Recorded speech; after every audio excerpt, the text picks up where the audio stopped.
All right, everybody, welcome back to Binge Guide. This show. The next show, exactly. So today we're diving into a movie that's creating quite a buzz. It really is. And that's the upcoming Fountain of Youth. Yeah, this one piqued my interest immediately when I saw the premise. Estranged siblings going on this global treasure hunt searching for the Fountain of Youth. Yeah. It's like the timeless quest for immortality, but with this really intriguing family dynamic right at the center. And that's what we're going to delve into today, giving you the rundown on everything you need to know about Fountain of Youth before you dive in yourself without giving away any spoilers. Absolutely. And speaking of diving in, when can we actually see this movie? May 23rd, 2025. That's when Fountain of Youth makes its global debut, and it's going to be streaming exclusively on Apple TV+. Okay. So mark your calendars for that one. And it's an Apple original film, which usually means they're putting a lot of muscle behind it. Yeah, they tend to do things right over there. Definitely high production value. Yeah, absolutely. So as far as the viewing experience, what genre are we talking about here? Primarily, it's being billed as an adventure film. Yeah. But there are definitely elements of action fantasy, even a bit of mystery woven in there. Okay, so it's kind of a bit of everything. Yeah, it's a nice blend. And that PG-13 rating suggests it's aiming for a wide audience, probably something the whole family could enjoy together. Oh, nice. All right, so what about the overall tone and feel of the movie? I think there's a really interesting timeless quality to the plot, which, makes sense considering the subject matter. Right. You can draw comparisons to other films that have explored similar themes like Jungle Cruise or even the Pirates of the Caribbean with the Fountain of Youth storyline on Stranger Tides. Oh, yeah. But what I think is going to be interesting is that balance between those lighter, more adventurous moments and then some deeper reflections on aging. The fear of death, memory, family loss. Yeah, it sounds like they're adding some real weight to it. Yeah, that balance I think is going to be really key. Yeah, absolutely. So who's the mastermind behind this blend of action and these deeper themes? Well, the director is none other than Guy Ritchie. Oh, okay. Now, he's obviously very well known for his British crime comedies, those really snappy dialogue-heavy films. Right. But he's also shown he can handle these bigger adventure stories with films like Aladdin and the Sherlock Holmes movies. Oh, yeah. So it'll be interesting to see how he brings his style to this particular story.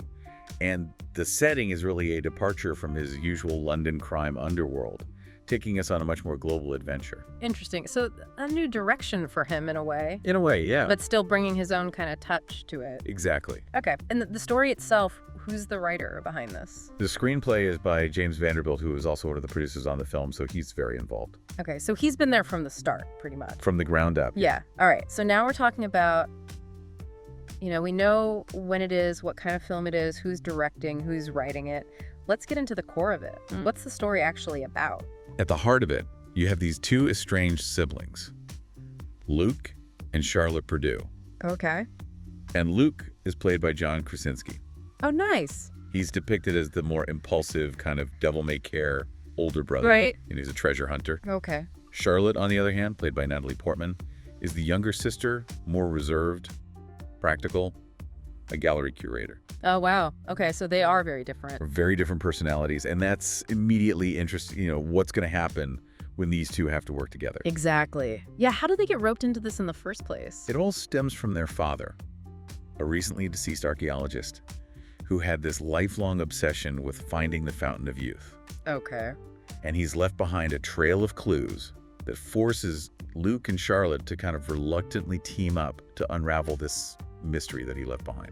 Okay, so this isn't just a backyard scavenger hunt we're talking about. No, this is a global heist spanning 5 continents. Wow. Apparently drawing from history and mythology of tons of different cultures across thousands of years. Yeah. Wow, so it's really epic in scale then. Really epic. And it's not just set dressing. They actually have to use their knowledge of history, archaeology, and mythology to decipher these clues to navigate this incredible journey. Wow, so it really plays into the story then. Absolutely. Okay, and the stakes are pretty high, I guess, if they're searching for the Fountain of Youth? Yeah, the ultimate goal is to find the Fountain of Youth, which could not only, transform their lives, but potentially grant them immortality. Wow, that's pretty high stakes for a family reunion. Yeah, definitely adds a little pressure to the situation. Yeah, absolutely. So let's talk about who's bringing these characters to life. What can you tell us about the cast? Well, we already mentioned John Krasinski as Luke. And I think that casting is really interesting because he's so good at that blend of humor and vulnerability. Right. Which seems perfect for this adventurous but maybe a little bit jaded older brother. Yeah, I could totally see him in that role. Yeah. And then you have Natalie Portman as Charlotte. And she just brings this incredible presence to the screen. You know, she's such a magnetic performer. Yeah. And it sounds like she's really bringing a lot of depth to Charlotte, who's likely the more grounded one of the two. Yeah. And probably the most skeptical about this whole Fountain Youth thing. Oh, yeah. That push and pull between them, I think, is going to be really fascinating to watch. Yeah, absolutely. Are there any other key players we should be aware of? Yes. Yeah. Definitely. Eiza González plays a character named Esme. Yeah. And she's described as a pretty formidable adversary to Luke and Charlotte. Ah, okay. And this is actually her third film with Guy Ritchie. Oh, wow. So they clearly have a good working relationship. Yeah. And he probably writes roles with her in mind. Yeah, sounds like it. Which suggests this is going to be a really meaty role for her. Esme is described as an expert guide, but she has a past that's really entangled with the whole legend of the Fountain of Youth. Wow, okay, so she knows what she's doing. She knows what she's doing. Yeah. All right, what about Domhnall Gleeson? He plays Owen Carver, and he's this super wealthy, kind of mysterious billionaire who is actually bankrolling this whole expedition. Okay, so he's the money guy. He's the money guy, but here's the thing. He has his own agenda. His motivations are really ambiguous. Oh, so there's something else going on there. Yeah, he's a wild card for sure. Yeah. All right, so we got to watch out for him. And we also have Stanley Tucci involved, right? Yes. Stanley Tucci is playing a character simply known as the Elder. The Elder. Yeah, very mysterious. And the fact that they're not giving us more details about him suggests he's a pretty important figure. Yeah, probably holds some key piece of the puzzle or something like that. Absolutely someone to keep an eye on. All right, and anybody else rounding out this already impressive cast? We also have Arian Moyd as Inspector Jamal Abbas Alonso, playing Patrick Murphy, and Carmen Ejogo as Deb McCall. Okay. And then there are roles for Daniel DeBerg, Steve Trans, Benjamin Chivers, and Michael Epp. So it's a pretty solid and diverse ensemble cast. Yeah, it sounds like a great group of actors. For sure. All right, let's move on to the visual side of things. What can we tell our listeners about the production, the look and feel of the film? Well, you know, it's coming from Apple Studios and Skydance Media. Right. So right away, Right. you know, they're not skimping on production value. Right. They're known for that. And the filming locations are incredible.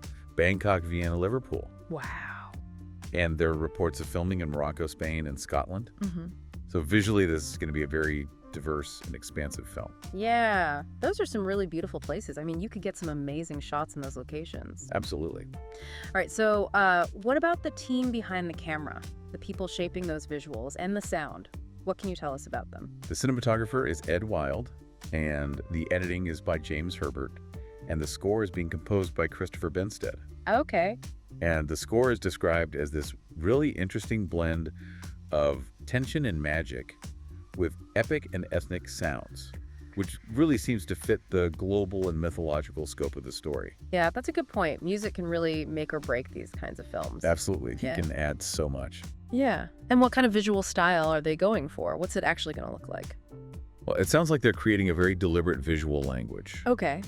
Warmer, almost dusty tones in the desert scenes, you know, evoking that sense of ancient mystery. Right. Cooler, more shadowy tones in the night sequences to ramp up the suspense. Okay. And this contrast apparently also reflects the emotional journey of the two main characters. Oh, that's cool. So it's not just about spectacle. It's actually tied into the story. Yeah, it's very intentional. Wow. All right. So we've talked about, you know, the adventure, the visuals, but what about some of the deeper themes that Fountain of Youth seems to be exploring? What lies beneath the surface? Well, yeah, it definitely goes beyond just the treasure hunt. Okay. It seems like the film is really grappling with some big ideas. You know, that human desire to cheat death, the fear of mortality, the power of memory, those universal themes that we all connect with on some level. Yeah, that's fascinating that they're weaving that into what looks like a pretty big action-adventure movie. Yeah, it adds another layer to it, definitely. Right. And how do those themes tie in with the siblings' story? Well, their search for the Fountain of Youth kind of becomes this parallel journey of them reconnecting and rebuilding their relationship. Oh, wow. Okay. So, you know, a lot of us can probably relate to the complexities of family relationships. Yeah, absolutely. And I think that's going to provide a really strong emotional core to this story. Right. So even though it's this fantastical adventure, it's grounded in something very real and relatable. Exactly. Yeah, that's a great point. Are there any other kind of thematic threads that we should be aware of? Yeah, it also seems to suggest that true strength doesn't just come from knowledge or skill, being this great adventurer, but from having the courage to face your destiny, whatever that may be. So the pursuit of immortality might actually lead to something much more meaningful. Yeah, that's a really powerful idea. It makes you think about what the characters might learn about themselves along the way. Absolutely. Okay, so as we kind of start to wrap up our deep dive into Fountain of Youth, are there any other interesting details, little nuggets of information about the film that you found particularly intriguing? Yeah, one thing that I found really fascinating is that this story was originally conceived as a series. Oh, wow. Before they adapted it into a film, which suggests that there's probably a very rich and detailed world that they had to condense. Yeah, so there might be a lot more to it than meets the eye. Exactly. It makes you wonder what they had to leave on the cutting room floor. Right, and what made it into the final cut. Exactly. Yeah, what else stood out to you? Well, John Krasinski mentioned that his character Luke is really motivated by trying to fulfill his father's obsession with finding the Fountain of Youth. Okay. So it's not necessarily his own desire for immortality, but more about honoring his father's legacy and valuing that journey. Oh, and he even saw it as a metaphor for embracing life, living it to the fullest. Yeah, that's a nice layer to add to his character. Yeah, it gives him a deeper purpose. Yeah, absolutely. Any other little tidbits that you found interesting? Guy Ritchie himself talked about the dynamic between brothers and sisters. Okay. And how it allows for this very specific kind of, squabbling banter that actually makes the adventure more fun and more relatable. Oh, yeah, that totally makes sense. And knowing Ritchie's style, that comedic element, you're going to be there. Right. It's going to be woven into the fabric of the film. Yeah, it's going to be a key ingredient. Yeah, for sure. That sounds like it's going to add some much needed levity to what could otherwise be a pretty serious quest. Yeah, for sure. A little bit of humor goes a long way. Absolutely. Okay. And one last thing about the mythology itself, the Fountain of Youth. Is it based on any specific legend? Well, it's interesting. They're not sticking to just one cultural tradition. Okay. It's drawing inspiration from both European and Mesoamerican legends. Oh, wow. Visually linking these different cultures and their beliefs about immortality. That's fascinating. Yeah, it's a really cool approach that could add a whole other dimension to the film. Yeah, it definitely hints at a more layered and intricate backstory to the whole thing. Yeah, for sure. All right, so as we wrap up our deep dive into Fountain of Youth, it sounds like a really compelling mix of adventure, this timeless desire for immortality, but also exploring the complex bonds of family. Yeah, it's got a lot going on. Yeah, we've got a fantastic cast, a director with a unique vision, and it sounds like it'll be tackling some really big questions about, our relationship with time memory, the power of family. Absolutely. And remember, we've given you all this information without spoiling any of the major plot points, so you can still go into it fresh and experience all the surprises. Yeah, we don't want to ruin the fun. Exactly. If you haven't seen it already, definitely check out the trailer to get a sense of the film's style and the scope of this adventure. It's worth a watch. Absolutely. And as you're waiting for Fountain of Youth to premiere, maybe take some time to reflect on, what the pursuit of youth really means to you. Yeah, that's a good point. What are the things in life that you cherish the most, and how might searching for something as fantastical as a Fountain of Youth lead to some really profound discoveries about yourself and the people that matter most in your life? Yeah, that's a great question to ponder. Yeah, absolutely. So thank you for joining us for this deep dive into Fountain of Youth. We'll be back soon with more. For more insights into what to watch next, be sure to tune in to Binge Guy. The next show? The next show, we'll see you next time.